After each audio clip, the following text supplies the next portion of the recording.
Estamos de regreso en Punto y Contrapunto para el último bloque de la noche. Organizaciones de la sociedad civil buscan que la consulta o que de la consulta popular derive la creación de una comisión de la verdad, como hemos platicado esta noche, justo para esclarecer hechos, causas y consecuencias de violaciones de los derechos que se registran en México, y por ello le pidieron a la Suprema Corte pues que aclarara la pregunta que vamos a ver el próximo domingo. Veamos el contexto. Para la Comisión Mexicana de Defensa y Promoción de los Derechos Humanos, el Movimiento por la Paz con Justicia y Dignidad, Justicia Transicional MX y Elementa Derechos Humanos, la pregunta que se hará este domingo en la consulta popular es poco clara y ambigua. Las organizaciones consideran también que la pregunta, que plantea emprender un proceso de esclarecimiento de las decisiones políticas tomadas en los años pasados, encaminado a garantizar la justicia y los derechos de las posibles víctimas, apunta a la creación de una comisión de la verdad para esclarecer hechos, causas y consecuencias de las violaciones de derechos humanos que se registran en México.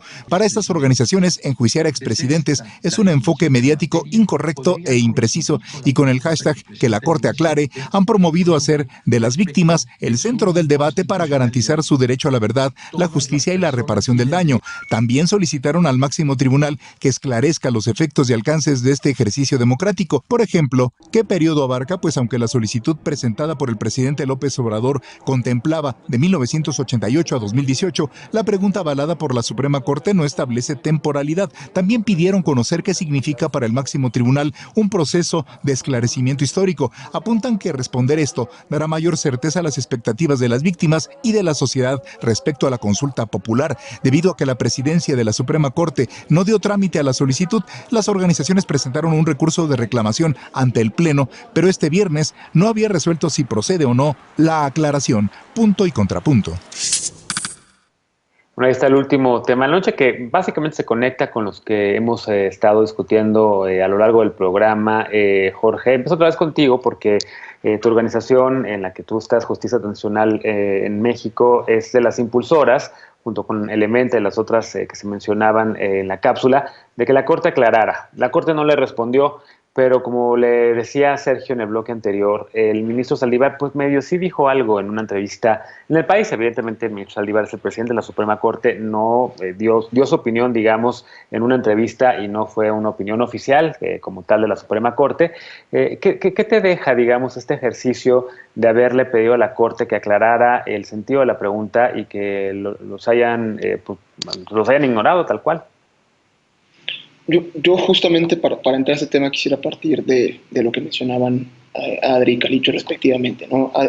Calicho hablaba un poco del derecho como proceso, y justamente digamos, si no estuviera pasando la consulta, independientemente de lo que gane, el 2 de agosto algo habrá cambiado, independientemente del resultado, y si esa consulta no hubiera sucedido, como haya sido, no tendríamos un poco esa conversación, ¿no? Y dos, lo que mencionaba Adri sobre justamente el rol de la sociedad civil en moldear las decisiones públicas, ¿no? Decía el relator de Justicia Transicional, y a mí me encantaba esa frase: ningún gobierno viene a la mesa por propia voluntad a discutir procesos de justicia transicional. Son traídos a la mesa por víctimas y sociedad civil que inciden justamente en ese proceso.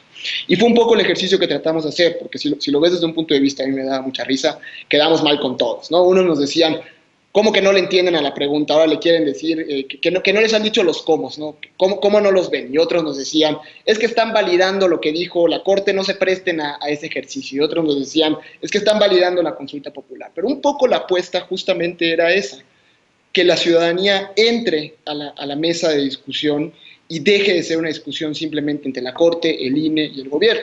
Y es cierto, ¿no? Podemos hablar muchísimo de la estrategia, y podemos hablar muchísimo de si teníamos legitimación, de si lo hicimos tarde, de si las vacaciones de la Corte, etc. Había muchísimos desafíos, estamos totalmente de acuerdo, pero un poco lo que buscábamos era, en primer lugar, decirle a la Corte, tú tienes un lugar de aclararle a la población, porque si a mí no me explican un poco de qué van estos comos, mi derecho a la consulta se ve afectado.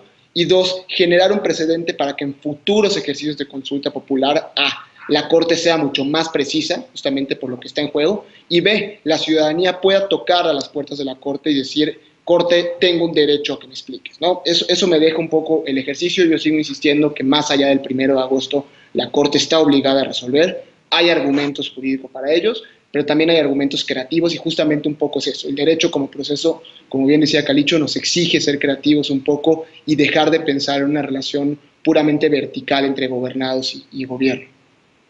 Adri, tú también participaste en eso, como decía Jorge. ¿Qué más puedes agregar, digamos, a lo ya dicho por él, sobre todo con el tema de que la Corte pues no aclaró el sentido de la pregunta, aunque otra vez insisto, el ministro Saldívar pues ahí medio dio a entender lo que para él significa esa pregunta, ¿no? Yo creo que precisamente esa declaración por parte del presidente Saldívar nos impulsó a decir, bueno, necesitamos que la Corte funja como Corte constitucional, ¿no? Estamos hablando de procesos de verdad, justicia y reparación, de graves violaciones a derechos humanos, de que se ha quebrantado la Constitución en las últimas décadas. Necesitamos que la Corte tenga un papel relevante, como en la experiencia comparada la ha tenido en otros países, ¿no? Cuando llega la discusión de la Corte, todas y todos, pues personalmente yo decía, eso va a quedar 11-0, no va a pasar nada y lo que sigue, ¿no? Y nos cambian la pregunta y todavía cuando sale el engrose, a mí me llamó la atención leerla y ver la buena argumentación en relación a los juicios a expresidentes, que deja un precedente muy interesante en materia de justicia, pero después cuando parte de esta pregunta tan ambigua, se acaba el engrose, ¿no? No hay contenido alguno y nos pareció frustrante, ¿no? Ahora, nosotras y nosotros no queremos cambiar la pregunta, ¿no? No queremos cambiar el sentido, lo que sí queremos son certezas jurídicas, porque en justicia transicional no hay una receta, pero sí debe haber una certeza, porque si no tenemos claras las reglas del juego, corre el riesgo de simular. Yo creo que el país, el movimiento de víctimas merecen que sigamos en la simulación. Entonces, pues nos dijeron que no, nos dijo que no la presidencia de la Suprema Corte. Jorge y Calicho, que saben cómo usar creativamente el derecho, también imaginaron una especie de reclamación para decirle al Pleno, oye, revisa esta solicitud ciudadana, ¿no? Porque más que abogados y abogadas, somos ciudadanos y ciudadanas que queremos entender. Entonces creo que sí. Más allá del resultado que tenga la consulta, a mí me parece importante que la Corte tome ese protagonismo. Puede ser que los puristas del derecho no estén de acuerdo, pero creo que en estos momentos de proceso y de narrativa es fundamental. Bien, nos queda realmente poco tiempo, se nos está agotando el tiempo del programa, básicamente, Calicho, entonces te pediría por favor brevedad y lo mismo también a Sergio, digamos, ya pensando en qué viene, ¿no? Ya hacia el final del domingo a las 8 o 9 de la noche, cuando empecemos a conocer los resultados, el día después. Empiezo contigo, Calicho. Bueno, yo creo que resumiendo también lo que se ha dicho, pues es no soltar el tema, o sea, recordar que este tema no es nuevo, que no lo podemos soltar, y que más allá de los errores que se hayan cometido, de las críticas justas y justificadas, creo que el proceso está en la mesa y no lo podemos soltar. A mí me gustó mucho esto que dijo Jorge Peniche, de que, o sea, a los gobiernos se les sienta, se les obliga a sentar a tener estos temas, a tener estas discusiones, y creo que esta es una oportunidad. Si va a funcionar o no, si la solicitud de aclaración y otro tipo de mecanismos al final no estaban justificados, no se podían, lo podemos ver mañana. Hoy día es momento de tomar esta consulta, de apropiarla, de conquistarla, de convertirla en un mecanismo de exigencia y tratar de exprimir lo que se pueda, y lo que no, pues ver cómo construir escenarios para que sí se den. Pero yo creo que se puede ganar más de lo que se cree muchas veces que se puede perder por este proceso. Bien, y finalmente Sergio, por favor. Sí, bueno, yo quisiera decir dos cosas en conclusión. En primera, yo creo que la Corte sí debió haber aclarado, creo que habían varias cosas que se debían de haber, varias ambigüedades que de haberlas sabidas, de haberlas resuelto. Tal vez este domingo estaríamos ejerciendo un derecho con un conocimiento de una manera distinta, sin tener todas estas ambigüedades, que pues al final es lo que justamente nos está poniendo a debatir, ¿no?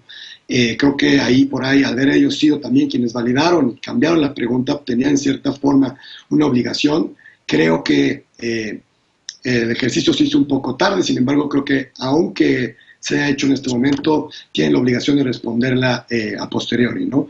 En un segundo momento, ¿qué va a pasar? Creo que pues va a pasar algo que no está pasando el día de hoy, Y creo que eso es algo ya de entrada importante, ¿no? Y justamente abonando a todo este contexto de violaciones graves a derechos humanos que en México hemos sufrido, creo que lo que se viene es un ejercicio muy importante, es la primera consulta popular. Yo creo que la gente debe de salir a votar y sobre todo poco a poco ir dándole más pie a estos mecanismos de democracia participativa que creo que abonan mucho al México que queremos. Muy bien, pues lamentablemente llegamos casi al final del programa. Déjenme hacer una pausa para regresar después de esta con la paparucha de la noche y para despedirnos de las y los panelistas. No te vayas.